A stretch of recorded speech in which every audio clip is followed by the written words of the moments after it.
Hi, my name is Bueza from BEED 3C.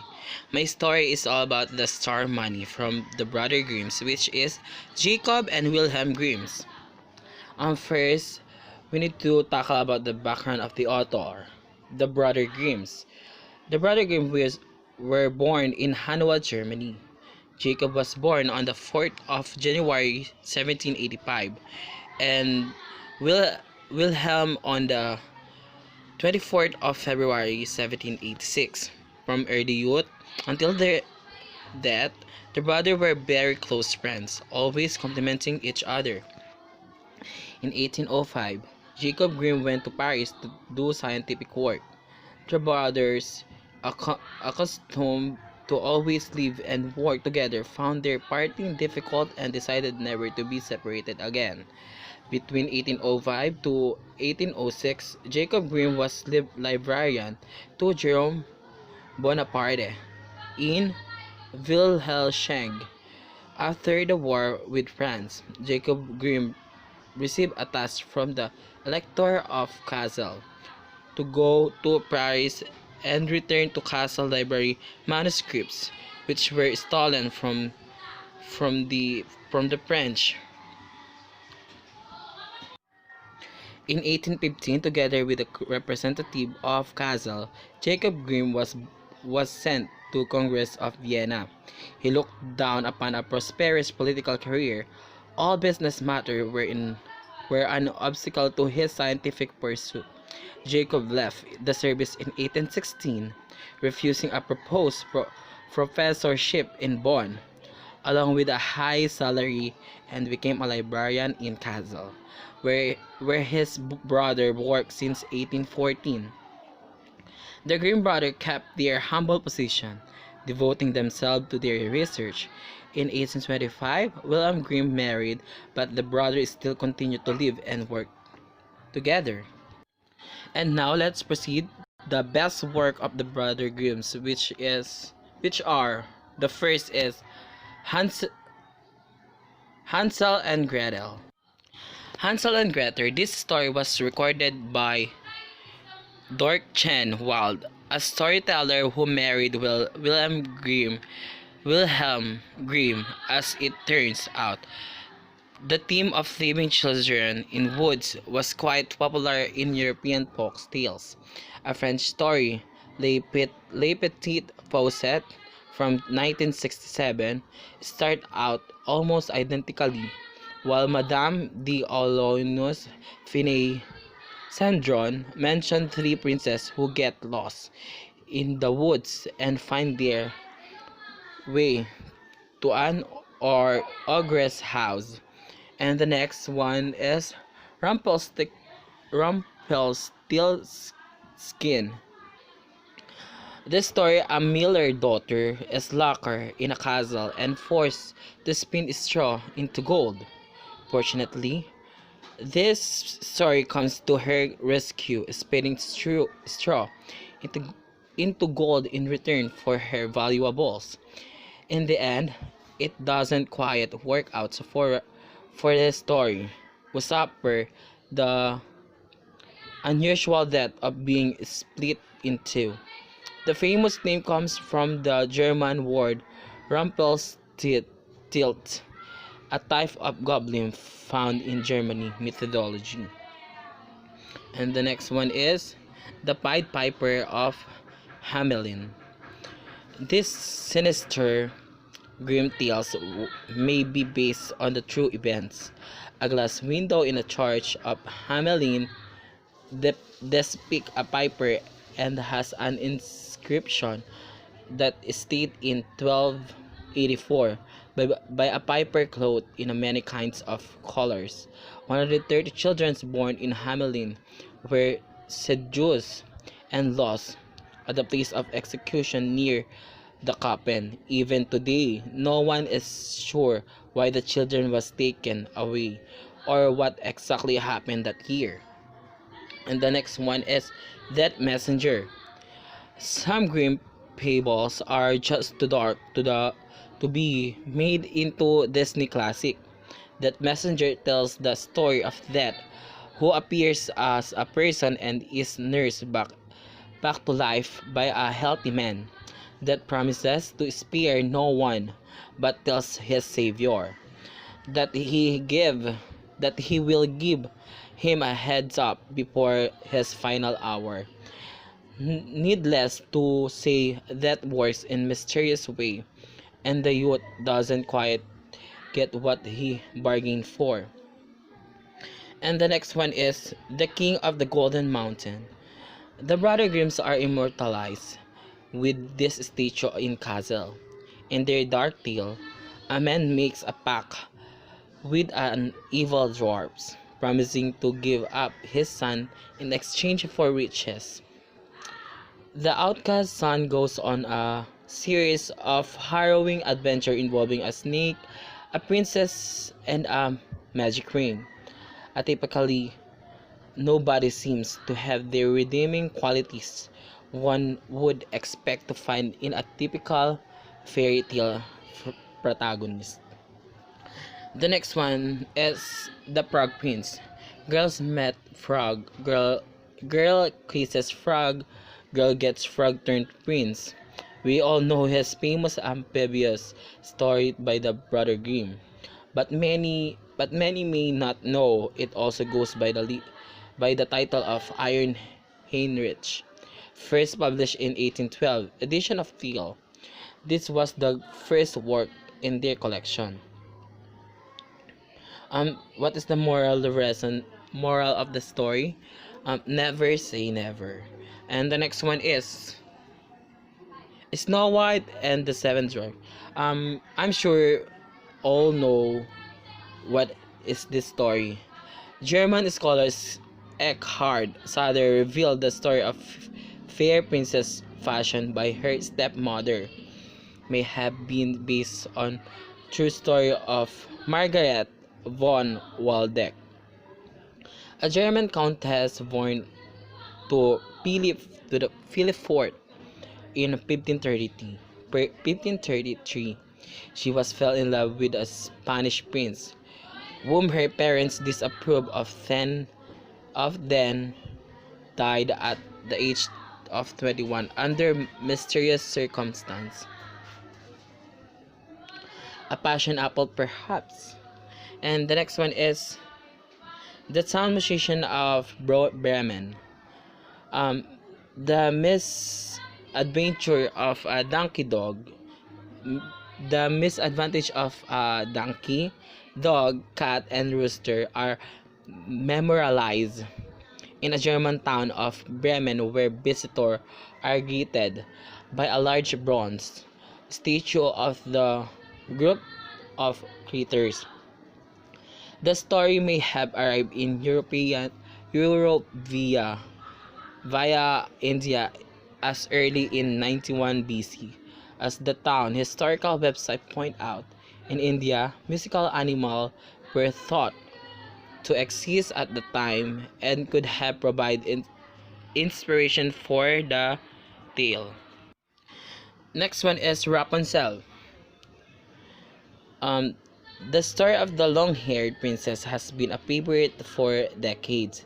Few know that Rapunzel is another word for a vegetable called rampion, which has leaves like letuk and roots like a radish. The English phrases "let your hair down" may have hailed from the story as a golden hair maiden.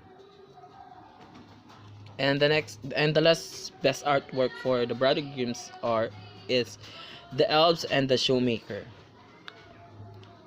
In this tale, a struggling elderly cobbler is mysteriously aided by magical elves. Originally titled Die Witch Tell Men. This tale has made numerous appearances as in contemporary pop culture.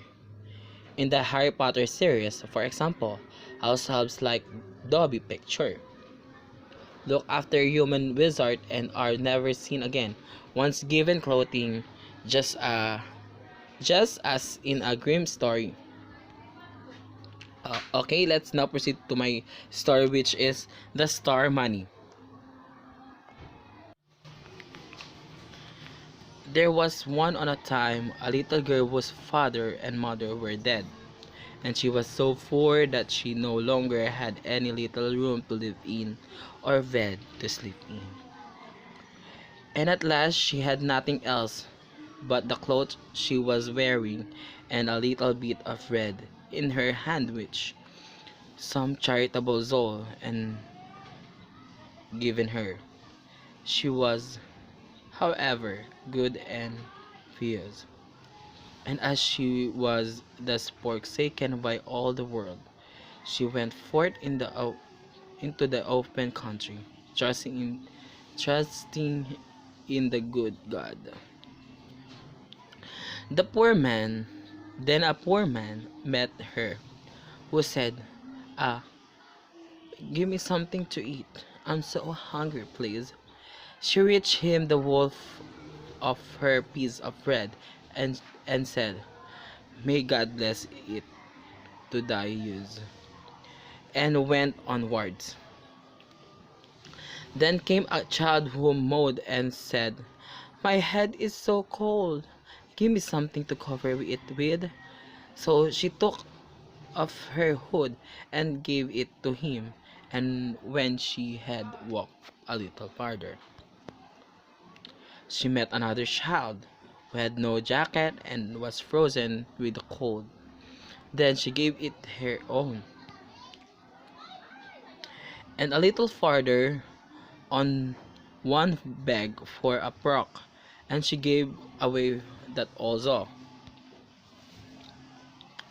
At length she got into a forest, and it had already become dark, and there came yet another child, and asked for a little shirt, and a little girl thought to herself, "It is a dark night, and no one sees thee.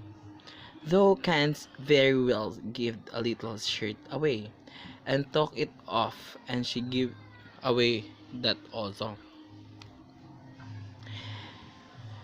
And as she so stood, and he had not one single thing left, suddenly some star from heaven fell down, and they were nothing else but a hard smooth piece of money.